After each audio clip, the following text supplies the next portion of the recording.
I would be delighted to introduce Natalie Wheatfall-Lum, who will be facilitating the next panel. Natalie is the Director of P to 16 Education Policy at the Education Trust West. She supports policy, research, analysis, and position development across pre-K to 12 around equitable funding and accountability. Her social justice work is grounded in the understanding that the experiences of those impacted by decisions made in policy and systems change must encompass and include those folks as well. Welcome, Natalie, and I will sign off now. Thank you so much, Kim, and thank you to Advancement Project for inviting me to moderate what is a really important panel. As Kim mentioned, Advancement Project over the years has been great about bringing folks together to have conversations, even when there are differing viewpoints.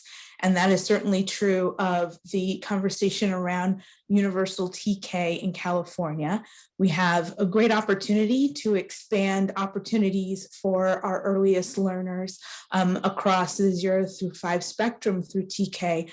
But it's going to take a lot of intentionality to scale up TK in ways that center equity and ensure that young children get the best possible services in TK. And it's going to take partnership and folks all coming to the table, centering those young learners in the work that we do.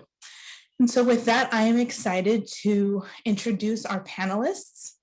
We have a fantastic panel with us today who range in their perspectives on universal pre-K and TK and will bring really strong insights and background to this evolving conversation. And so first we have Andrea Fernandez, who is the Vice President of Education for California Children's Academy. Andrea has been in the early childhood field for 28 years.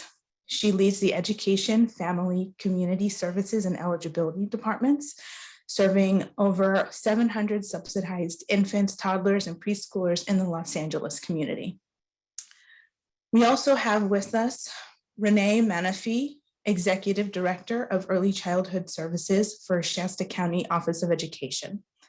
And Renee oversees several divisions and programs serving young children of Shasta and Tehama counties. She's dedicated to ensuring that inclusive, high-quality early learning and care programs are accessible for all children, and she works at the community, regional, and state levels. We also have Noemi Valdes, Director of Early Childhood Education Programs at the Oxnard School District. Noemi oversees state preschool programs and is helping to lead universal TK implementation for the Oxnard School District. She has a background in mental health prevention, early identification and intervention for early childhood education students, and is currently leading implementation for the district's pre-K through 3rd grade alignment and increasing inclusive practices and access to opportunities for preschool students and their families. And I believe we will have with us, hopefully, Sarah Neville Morgan from the California Department of Education, and I will introduce her, and once she's able to join, she can jump on.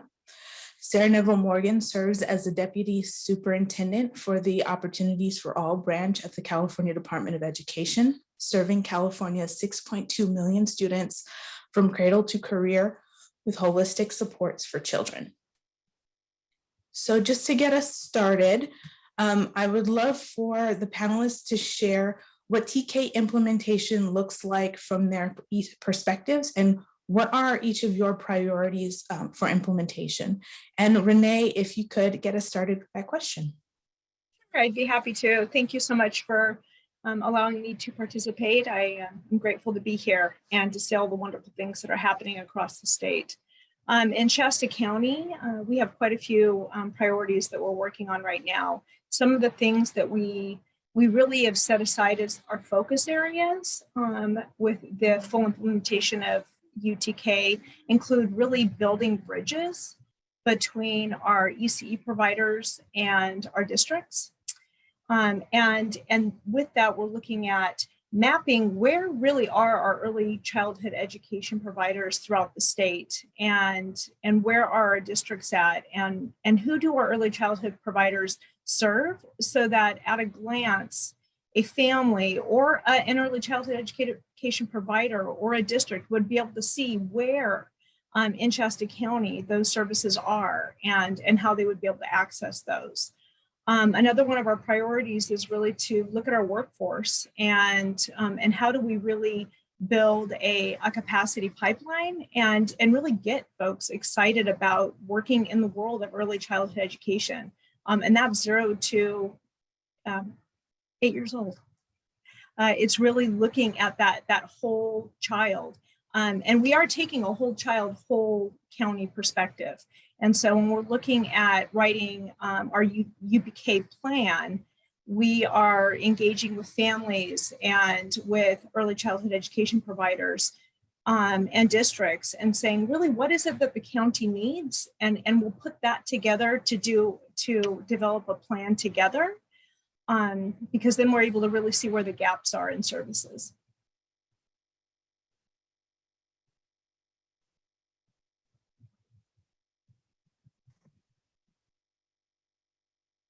Andrea, would you mind jumping in to answer the question around what you're looking at and what are your priorities for TK implementation? Sure thing. So my thoughts may not be as popular, but the impact of UPK and UTK, if not done well, could impact ECE in a devastating way. That being said, when PK3 alignment is done well with intentionality and careful planning, it could be totally beneficial and a momentous opportunity for the children that we serve. Again, potentially. And if it is honestly scary as a CSPP provider, having an already hard time enrolling children and then finding staff, the UPK may put a stressor on that as well and make it harder. Looking at 3-year-olds who may not be developmentally ready to be placed in a TK classroom is scary. Knowing the requirements for this CTC permits may change and the teacher qualifications, it's scary. But knowing that, and knowing that there is an already inequitable system, we have the opportunity to make the change. It is totally an opportunity to fix that system and take steps towards equity. And it's a social justice issue at this point. So making that collaboration between districts and the providers with total intentionality can honestly improve the ECE world exponentially. It could really make great strides toward equity.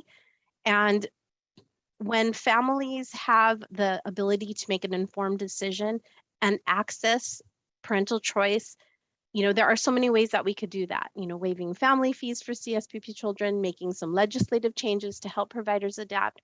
We also have the opportunity to serve so many more children who may not have been served before. So the potential is there, the opportunity is there, and it's really exciting to be on the forefront of it.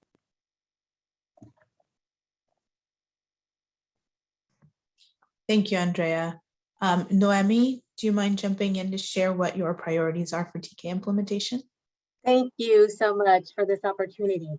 For us in our school district, our first step and what we are launching right now is to develop a vision, but not only of our universal TK, but also of our preschool to 3rd grade curriculum continuum. And so we're really, really glad that that is a component of this UPK launch work that's being launched. We want to make sure that we're taking into consideration actions that ensure equitable access to all students and all populations, looking at from the locations that we're going to be offering our transitional kindergarten, what works best for families, do we need to provide busing, will families want busing, all the way to looking at our enrollment policies and procedures and how friendly are they to our population. We want to make sure that we're supporting bilingual students in early childhood education, and that we're providing inclusive practices for all learners, so all learners have an opportunity to learn. And for us as a school district that sees many of our students walking into kindergarten without any early childhood education experience. It's those lost opportunities for early identification and early intervention services to help mitigate identified concerns and get students ready to learn. Our priorities for UT will include implementing a plan that prioritizes the whole child. We talked, Renee, I think Renee, maybe all of our answers are going to coincide. So looking at the whole child and what best fits best for families in need. Our decisions are made and guided by a clear understanding of what developmentally appropriate instruction is, of what high quality environments are, and what those developmentally appropriate practices, teaching practices. And also in developing, our third priority is making sure that we develop and support the current workforce. We have a high quality workforce right now that is serving the students and the population that's going to move on to TK next year. We need to be able to support the inclusion and the pathways for this workforce. Implementing a universal pre-kindergarten plan is going to take leadership from across districts and across policymakers and county offices to support the active participation of early childhood education in the decision-making process, included in general investments of districts and of county offices, and really changing systems in order to bridge that alignment of early childhood education, preschool through in our county 12th grade and beyond. And I really appreciate opportunities such as this water cooler to be able to learn from experts in the field and to engage in learning. We as a district have also been very fortunate to have the support from two other organizations, the Center for District Innovation and Leadership in Early Education and the California Education Partners. And so we are very grateful to them for the support that they've allowed us and bestowed us in this work. Thank you, Noemi. And now I'll turn it to Sarah for a statewide perspective on this question around what the highest priority is for TK implementation from where you sit. Thanks so much, Natalie. So what I want to emphasize is this enormous, really historic opportunity that we have in front of California that's also coupled with some persistent challenges, and how these opportunities really allow us to create the educational system that California's student and families need and 2020 plus moving into the future versus the system that we've had from 1950, 1970, even 2019. And when I say that, it's not just our TK to 12 education system, but looking across that continuum starting at birth. We don't need to rebuild what we had. We need to build a better system. We need to transform that system to best meet the needs of California's families and our children. So in looking at that, TK is obviously a part of that, and looking at universal preschool for all 4-year-olds is historic. It is transformative, and it is something that a lot of families need so that all children can get served. At the same time, we had 130 million more for our California State Preschool program. And I also think that is critical and needed. Currently, we only serve 28% of eligible 3-year-olds in our state preschool program. What opportunities are now created to serve more and more of them? I'll put a little pin for when we get Build Back Better, and knock on lots of wood around you, everybody, which would allow us to serve all of our 3-year-olds. So that would be really, really historic. And knowing that as we look at TK from the state perspective, we are now working in these small design teams to roll out a template that our schools can use as part of their planning, which will include some of the data that CDE will need to collect, but also have them think through other implications. That funding allocation should get up on our website in the next, I would say I'm like winter, but in the next little while, we should be done with what those allocations look like so that our school districts and our charter schools will have money to help them with that planning. And that planning includes not just how are you going to stand up your TK, that universal TK, but how are you partnering with early learning and care and expanded learning in your communities so that you can offer that 9 hour of programming, so that you can actually partner and ensure your 3-year-olds are coming in and transitioning, and those opportunities for full inclusion. Our children with disabilities can be more and more in these programs with their peers. So looking at their least restrictive environment and taking this opportunity to really move California away from self-contained classrooms, except for children who really do need and do better in that. The majority of children do better in a fully inclusive setting. So how are we capitalizing on that? And then to go to what Noemi said, what an opportunity to start our bilingual program models earlier, right? We had 10 million in the budget to expand that. Let's get all of our TKs in a bilingual program model and really look at the languages their communities use and their children come in with as that asset, and lean into that more and more. So I think those are the big pieces. We also will be awarding 100 million for workforce supports.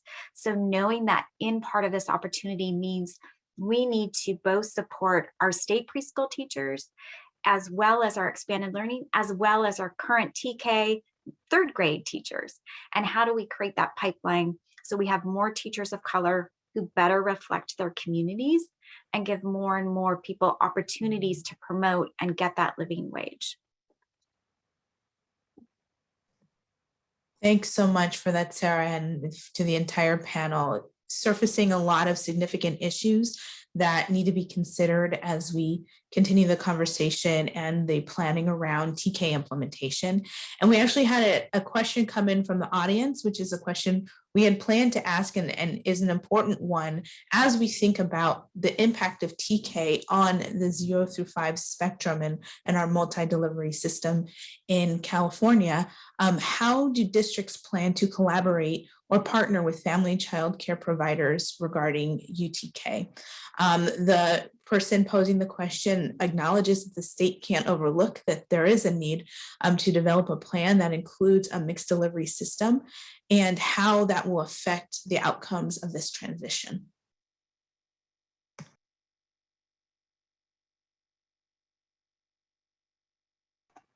So I'm happy to start off with that. And then I know the local context is always far better than just the state perspective, but it is part of the planning money and the planning template. So not just partnering with family child care providers, but also partnering with their state preschool program, partnering with Head Start, partnering with their expanded learning programs and expanded learning opportunities. So there's depending on your local context and who is in your area, who you need to partner with to make sure that's happening. And I think it needs to be a two-way partnership so that it's not just the school district reaching out, but a reach out both ways. And how can your local child care planning council help with some of that? And how can your county office of education, who will be getting some planning funds, also support those relationships and partnerships? We know most families need not even 9 hours, they might need 11 hours. They need weekend, they need evening. So as a community, how are we coming together to really make sure that can happen? And how are we in that ensuring that our 3 and 4-year-olds have access to high quality preschool as part of that, right? It might not be a full day, it might not be a 10-hour plus day. So how are you partnering and leveraging so children can show up in these programs and still have all of the family needs met? I'll jump in for Shasta County. With our local child care planning council, we have representatives from many different organizations that serve our youngest children, including our districts and family child care providers, our Head Start and our public health, different businesses, Family Perspective. We have a very robust local child care planning council, and that we're really using that to help support and build the planning template that we're using for our county. And with that, thank you, Sarah, that communication back and forth between districts and providers, whether it's a family child care provider or a private center-based, really understanding what do different programs offer. And so we have surveys, we're holding meetings, stakeholder meetings, to get really what is the perspective. We do know in Shasta County, one of the biggest challenges that we're looking at includes a reduction in the number of 3- and 4-year-olds that are served in our family child care home and our private programs. Then will increase the impact on the cost of infant toddler care in our community. And knowing that and really wrapping our arms around that and our minds around what that really looks like, it's really critical that we're engaging all of the providers. I love, and even Kim spoke to it as well, it's that we're a community, not a competition. And I think that really has shifted our perspective here locally, where TK isn't competition. It's as the county office and a contractor with CSPP, is how do we get in there and support everyone? We have to do it together. We have to work together. That back and forth communication, where are we at? Are we on track with what we're doing with the UPK plan and UTK implementation, and how well are we planning for all families and all children in our county? So that back and forth and it's ongoing. That engagement back and forth is ongoing. And if I could just jump on and add to that, the potential for community-based organizations, including family childcare home networks and school districts, to come together and collaborate in providing the best possible learning environment on top of meeting family needs, it's possible, it's there. It's just going to take some creativity and thinking outside the box for us to make it happen, but it is possible. It's going to require us to be very thoughtful, intentional, and collaborate both ways, not only from school districts to us, but from us to them. The willingness to collaborate and build that strong partnership is vital. And one of the things that we've always said, you can lead a horse to water, but you can't make them drink. Currently, the Assembly Bill 130 does not require school districts to offer full-day TK, but it provides the support to do so. There must be some intentionality in collaborating. The local planning councils, literally going out and making that contact with your local school. I have 15 centers across Los Angeles County. Some of them have 2 or 3 home schools. So it's going to literally take each of my centers going to reach out to that local school to make that personal connection, to make that bond, to get this conversation started. It has to be intentional. And we always have to keep in mind that we're doing this because we want the best for children. As a school district, we work very, very closely with our early childhood education partners, our CBOs. For many of them, we have ground leases, use of facility agreements that allows these agencies to serve the preschool populations directly from our campuses. Others are within the boundaries of our school districts. And they include providing state preschool programs, Head Start, Migrant Head Start, serving infants to preschool age students as well. Many of these organizations provide before and after school care for students and children up to 12 years old. And one of our county partners is the County Resource and Referral Agency for our county. So in addition to what Renee said about our county bringing early childhood education partners together to dialogue and to have conversations about implementation and questions regarding implementation, we are making an effort to establish the early childhood education providers within our district as stakeholders, as a stakeholder group, when we bring them together to identify what our family and community needs are, and really to be active members in the development and execution of what we are looking for in mixed delivery universal pre-kindergarten implementation plan. So, thank you all for your thoughtful responses to that question.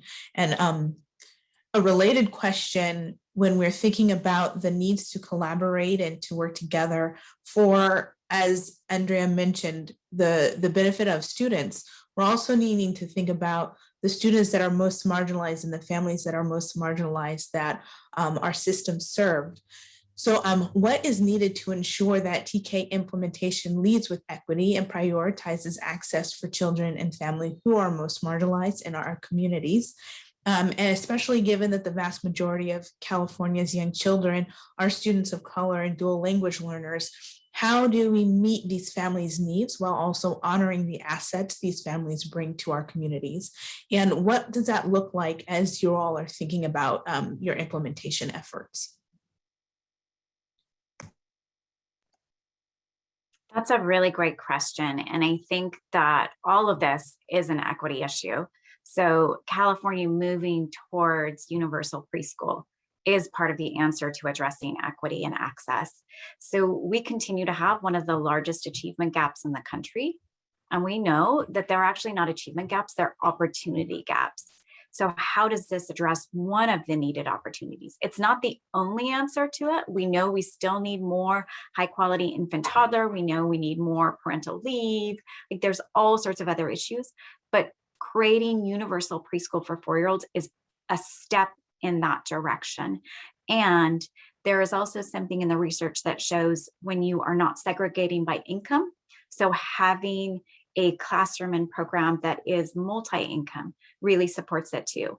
We're hoping over time that we can get state preschool program there too and really address across our system less of that segregation by income. It also allows not just our children who are dual language learners and children of color to experience this high quality preschool program. And research shows that they actually come with the best outcomes from high quality preschool. So it impacts them more even than others, but it supports our children with disabilities. So once again, leaning in on that inclusion as part of the equity conversation and piece. I think we all would say one of the critical areas of importance is ensuring that we create that pipeline so we have more teachers of color in the system and we have more bilingual teachers in the system as well. And I would, thank you, Sarah. I absolutely would agree. One is a few of the things that we're doing in Shasta County is really getting a good sense of what really do our parents need. And so for some families, a Part A preschool program works great, but for some, they need the longer day. And really looking at who are our teachers and do they really reflect the students that we're serving. I love the multi-income approach. That's something that we're looking at. Even how can we do that? Working with Head Starts and private income, private programs together to really take away that how do you come into the door? Well, how much do you make? And then you're in this classroom because of that. It's breaking down those barriers and putting everyone together in a high quality space with educated, trained providers. Another one of the strategies that we're looking at in Shasta County is really, that's been a barrier in the past, is around having some of our folks who speak their primary language is that other than English, and it's a challenge for them. They want to work in our programs and earn their credentials, but sometimes there's a barrier there. So having tutors available for folks to be able to continue their education in their primary language, where we know when they have a good solid basis in their primary language, they're going to be more successful learning a second language. And that in every classroom, it's really reflective of the languages and of the culture that is in our community. And those are a few of the strategies that we're using in Shasta. For our district, in order to prioritize the access to children from the highest need, we really need to know the community as a whole, and then our individual school neighborhoods, getting to know their specific needs. We need to be able to gather district and community data to drive our decision making. What resources are already in place? What is needed at a specific area? And not to duplicate services and efforts in order to maximize our efforts. We need to include parents and community partners in our planning for UTK and expanded learning opportunities, and that that we're able to meet the family's needs. We talked about a little while ago about their before and after school needs. Sometimes they need more than just 6 hours or 8 hours. So we need to be able to partner with our community in order to be able to provide that. As far as diversity and dual language learners, although we and many districts already provide bilingual instruction to TK students, we really may need to evaluate the intentionality of what we're teaching, of our bilingual instruction.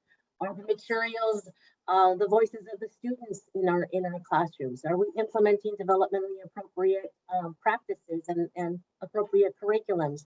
Are our student environments appropriate for the young learners? And especially for bilingual learners, are we providing different types of instruction and teaching strategies that help support their learning and critical thinking and understanding? Are we using play-based? Is TK using play-based and project-based inquiry-based teaching strategies? I think that's a really good question that we have to ask ourselves. And really performing and gathering this information as a self-evaluation of what we're already doing is going to be critical, and all this information is going to help us design professional development that focuses on responsive practices across the board, not only for TK, but across the board. And if I could just bring a contractor's perspective, all of the families that we serve are low-income children of color. We are fully subsidized, CCTR and CSPP. Our families are all low income. They're all this population that we're trying to empower and move forward. It is a social justice issue. It's imperative that we empower the families and that the families are informed of what each program can provide, what each district can provide, and what their options are. The RAP model works for higher income families, and that's a given. They have access to funds to enable them to drop off their children, or have someone drop off and pick up. Low-income working families don't have that same access. They don't have that flexibility or option. So our families don't have the same means. So it's very imperative that we provide the information so they can make an informed decision, but also that we are not putting them in a position to have to make a hard decision or force them into a decision between where their resources are going to go, because they're already limited. Making access truly equitable and supporting true parental choice would mean permanently waiving their family fees for CSPP UPK children. If we hadn't had that option this year, we would have lost a lot of families that seriously needed this early education, needed the 11-hour days, needed the full day, full year type of program, because our families wouldn't have been able to pay that family fee. And if they're forced to choose, it means the difference between keeping a roof over their head and food on the table or paying a family fee. The family is going to go where it's free. Not only another folded question or issue in this is, how do we ensure that the providers, who are the majority are women of color, don't have to shut their doors because they can't enroll children and they can't serve these children?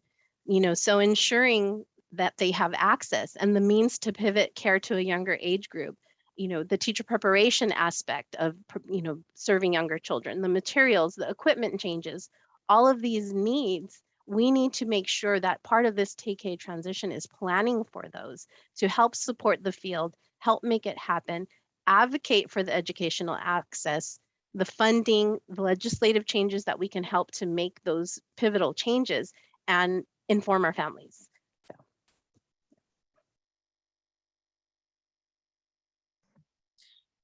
Thank you, Andrea. And that relates to a question that just came in around parental choice and parents being informed about what their options are when it comes to our mixed delivery system. And the question is school choice going to be offered to families, or are families going to be made aware of these options? Private centers, faith-based programs seem to be left out frequently from that dialogue. Private centers are at risk of closing without 4-year-olds to support the infant and toddler classrooms in their programs. And TK may have a significant impact, as Andrea mentioned, on childcare. So I will start by saying it is still parental choice. So just like kindergarten, TK is not required. So families choose to enroll their child in TK or not in TK. But parental choice across the whole system is a misnomer. There hasn't been any true, genuine parental choice to date in California. It's always a combination of access. Where is it? How do I address the fact that I need something in the middle of the night or on a weekend, and who's available to do that? I don't have transportation. Then what do? I need more family income, and this allows me to pay my family members. Right. So there's all these things that are around it that actually don't go to a true choice, a genuine choice. So I don't know how this gets us there, except to say that families will still be able to choose across them. We are expanding the state preschool program. Head Start is there. And I will also emphasize, because I have to, that we have so many children that aren't served across California. And I hope we're not all going for the same children, but we use this opportunity to serve more and more of California's children. So there's a lack of licensed care overall, and families desperate to enroll their babies. So how are we supporting more infant toddler quality care? When we get Build Back Better, how does that come in to support the system and stand up greater equity in access? How does it support more and more programs to have the effectiveness factors that we know make a difference in children's learning and development that include culture and language, but also go into responsive interactions, use of instructional materials, so that it is through play, but through a very intentional play. There's a lot of training. So people say it's not rocket science. And at the same time, I'm like, it is, it's hard. It takes a lot. Don't devalue what goes into this work and the supports that people need to do this work well. So there's a yes and, but we've never had parental choice. How do we use this to get us more in true, genuine parental choice? I think is part of it. And I feel like the administration did several nods to this, as well as the legislature. They put in parental choice. They changed some of the CSPP requirements around what ages can access so that families could choose it. They invested more in CSPP, as well as making TK part of the allocations for schools. And they invested in the pipeline for both parts of the system. So it is still there, and there will be some nuances, and it does take all of us working together. But I also hope in this that we address infant, toddler, and some other needs of care, and that we can use Build Back Better to really shore up equity, compensation, professional learning, healthcare, all of those pieces to make this a true, genuine system.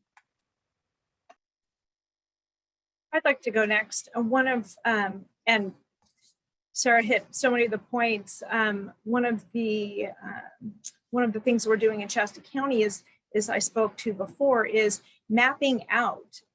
Parents, they have a choice, but if they don't know what their options are, that really does limit their choice. And really, for us at the county office also, and taking it to our local child care planning council, by mapping out where all of our districts are, where all of our providers are, and really what they offer, and even having them highlight if they participate in quality counts, what is their area of expertise, what ages do they serve, so that when the family hovers over that map, they can see this is something that we're celebrating at this location.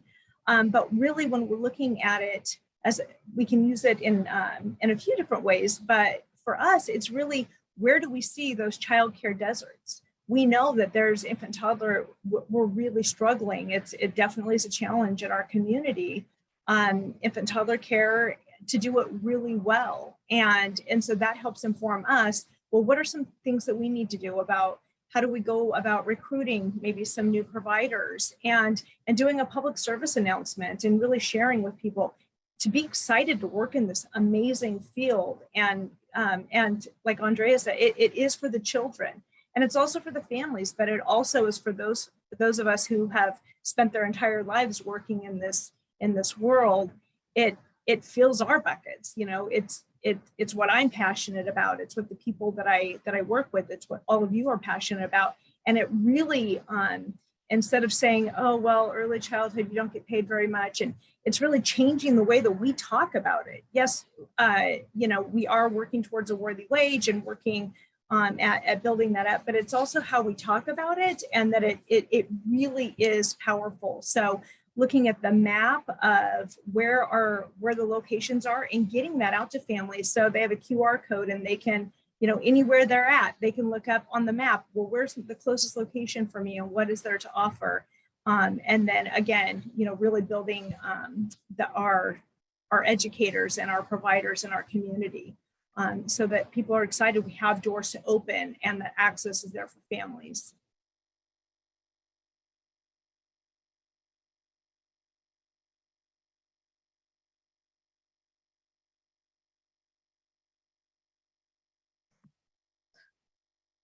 Noemi or Andrea, do you have any thoughts on that question? Thank you, Natalie.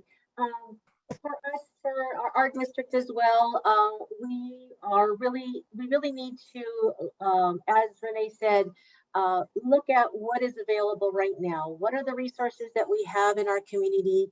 I'm part of the local planning council as well, and so that's one of the things that we have done and continue to do as part of the local policy council work.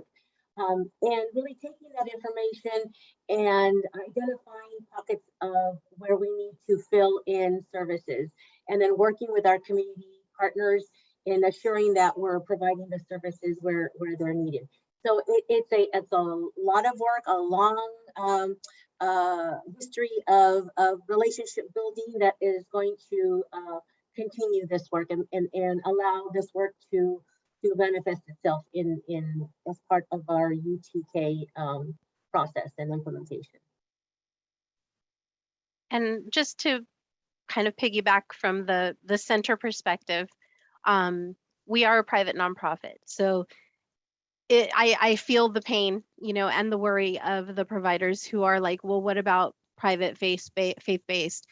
You know, it is a reality for us. We have to look at our model and what we're providing and how are we going to pivot to be sustainable.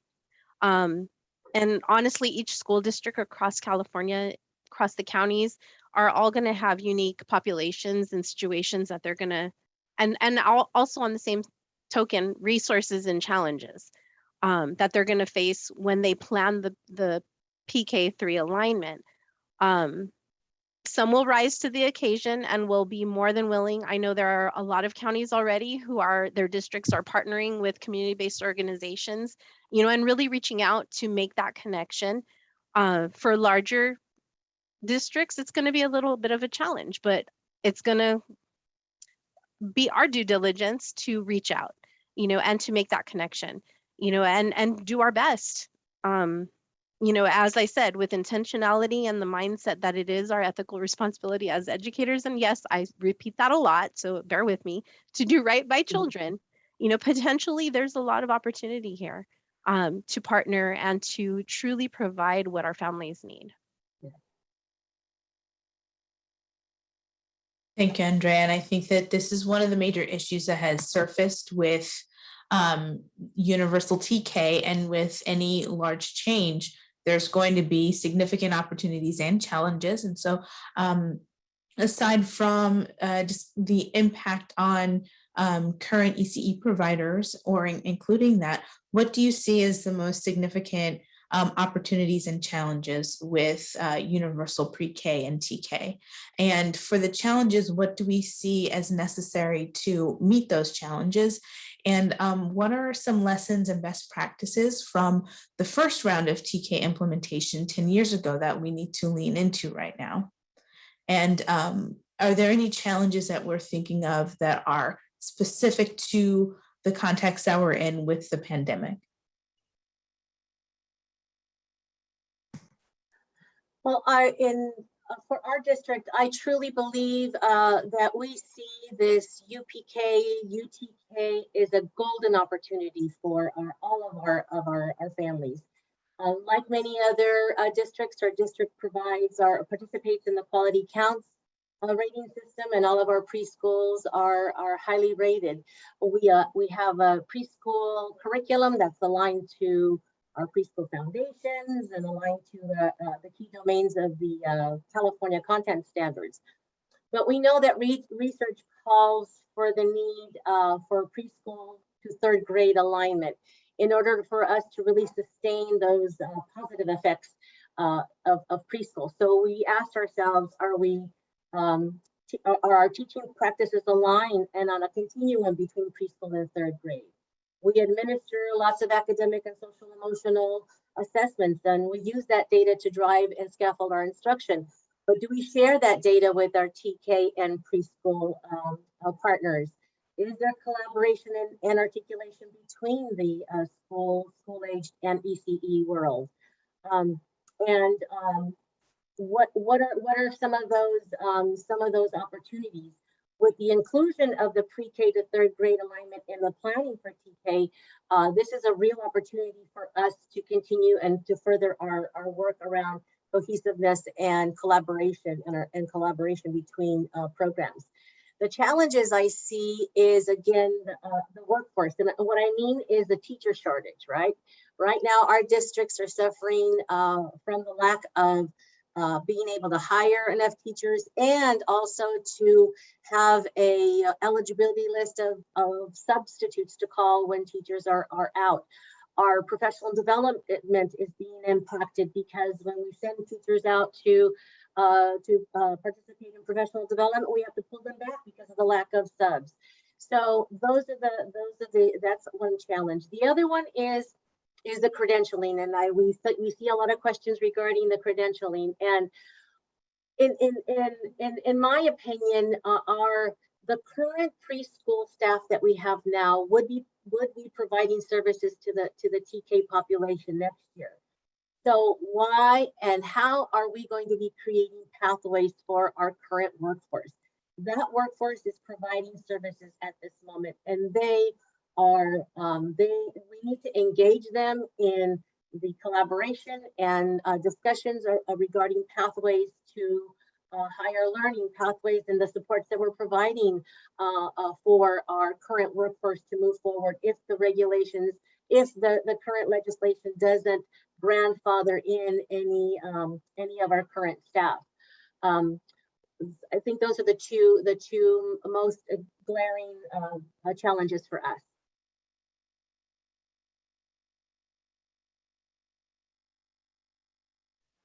If I could share some opportunities, I'm actually really excited about this because potentially all children could have access to high quality care and early learning. We would have the opportunity to develop, track development from preschool to college, rather than waiting until kinder. I'm sorry, you're gonna need to come back to me. Something happened to my throat. I got you, Andrea. I got you.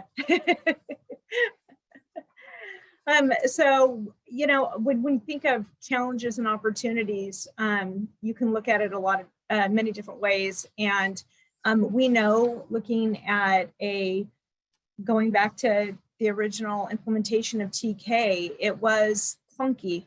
It's the nicest word that I can think of. It was a little clunky when we implemented TK. And we know now that our districts are, there's a lot of stress with COVID, lack of staff and subs, additional requirements that are looming over them, and wanting to do the best and be the best that we can be for children and families in our community. And so because there is that stress, and honestly, when you think about districts, and many of our districts in our county haven't really fully implemented or worked a lot with the early childhood world, and it's scary, it's new, it's different. And so then thinking of what that's going to take to learn something new on top of the challenges that they're already facing, is you get a little glossy-eyed when you're talking to the superintendents. And so as the county office, it is our mission to be a support for districts and for our charters and to support all of our early education providers.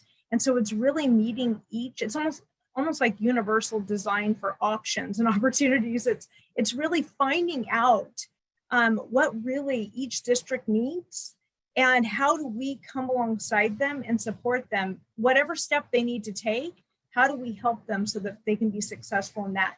So looking at that challenge and finding an opportunity within it, and then introducing, oh, here's our Head Start program that's right next door. You know, this is your district. You know, what things you have in common? How maybe could you support and work together?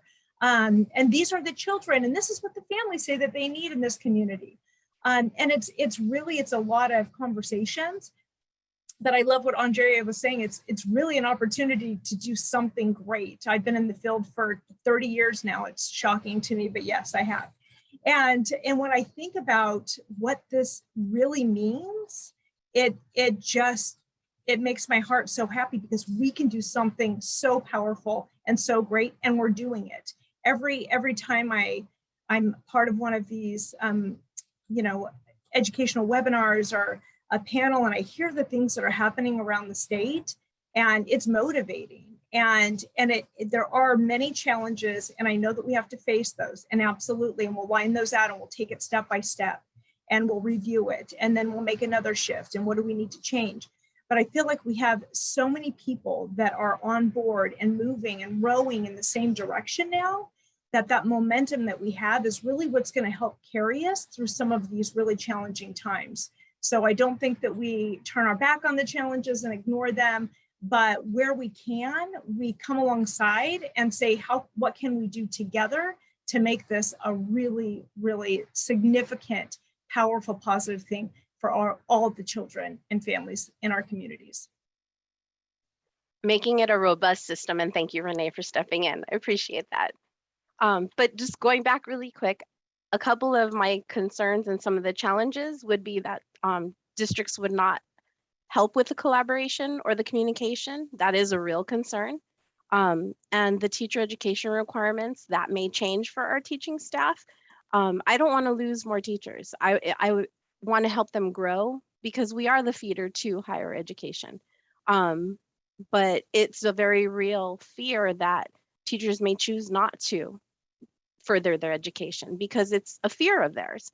They don't want to go in, it's intimidating, so part of one of the collaborations and the opportunities is that local education agencies, districts can provide and share that the cohort system where they're practicing their micro-credential for their staff and open it up to community-based organizations as well to let us have our teachers join that. That would be amazing. Our teachers, many of them qualify for the services that we provide, so they can't afford the higher education. So if that partnership was able to be there, we would be able to get them that education that they need. And it's an amazing opportunity. But some of the other ones, because I'm really excited about this, so bear with me. But all children could have access to high quality early learning. We would be able to track children from preschool, from 3 years old all the way through college. We wouldn't have to wait to start their CUME files. We could have it from the get-go, and really be able to focus and see what they need and the trajectory of where they're going. We would be able to infuse the K-12 system with brain development and social emotional learning, which is so needed, in society today. The potential for teachers to get that higher quality and more education to be able to get those more quality, higher requirements jobs. That's all exciting. Preschool could be standardized and an alignment of standards across California. Children would be identified for special education services earlier. Oh my goodness, do you know what a big difference that's going to make in their lives? Reaching across the table, getting them there, getting them those services. They'd have access to more services, not just what I can provide them, having the regional center give them an IEP or an IFSP, and then, busing them to and from. They'd get a whole set of comprehensive services for the entire family. They would have access to more technology, and there would be a seamless transition from the early learning years through the K-12 system. That is so beneficial. That would help our marginalized families be a part of the system, of the educational process. It would empower them and help them to have a voice. We potentially could do a lot of good things with this. Thank you for letting me be on my soapbox. Well, it's hard for me to build off any more of that. So Andrea, you said it so beautifully and really captured so many of those opportunities in there. And at the same time, we all feel, and we feel for you, we feel for our CSPP contractors, we feel for the private programs, that fear, and want to make sure that everybody has a place, because we need more than what we have now, right? We still, even if we opened up every spot across California that we currently have, we still wouldn't meet all the demand of families. So how do we use this to get us there? I think in addition to the challenges and the opportunities that people shared, we do worry some about some of our smaller, more rural districts. So as we roll out this new grade, how do we best support them, knowing that the slow expansion of TK with just a few coming in at a time might be really hard as you look to setting up your classroom and program and making sure that it's still developmentally appropriate. And that workforce piece that everybody has called out is real. It was already a challenge. It is now even more of a challenge. And it's not just in early learning and care, and it's not just in TK through 12, but it's all parts of our education. It's our bus drivers, it's our nutrition staff, it's our expanded learning, it's the childcare, it's the grocery store, it's the restaurant, right? It is everywhere, and it is real, and it's creating supply chain issues that impact us in a variety of ways too. We're really fortunate in California in that the budget did contain a lot around the teacher pipeline. So helping our schools and communities knit those together. So they're looking at teacher residencies and growing their own and pulling in some of those ideas of how are you getting your CSPP and your Head Start teacher as part of that? How are you doing a TK CSPP combined class and growing those teachers and ensuring that they have the compensation and the health benefits that they really need and deserve as part of that? And then CTC has so many different pieces in this that I will shout out to Mary Sandy and her team, and to our team at CDE with Alana and Sheila. We're coming out with a fact sheet, so you'll be able to see here's all of those workforce pieces. And then in January, we have our next P3 webinar that will focus on workforce and how do we tie together those pieces and who can show us how to do it well. So a lot in that space, but the one that fills my heart beyond the equity for all 4-year-olds and families truly needing this is that inclusion piece. So thank you for shouting that out, Andrea. It is real. And our littles with disabilities need this access, and they need more with their peers. So truly, deeply, let's all lean in together to meet this moment and ensure that there's equity across the system as we raise up universal preschool. So with that, what on a great note to end on, I just want to deeply thank all of our panelists. This has been a comprehensive, robust, and honest conversation about the implementation of TK. And I'm so appreciative of having the opportunity to share space with you all. And I'm excited and encouraged by the work that you all are doing to make sure that our young children 0 through 5 are getting what they need, and that's happening in an equitable way.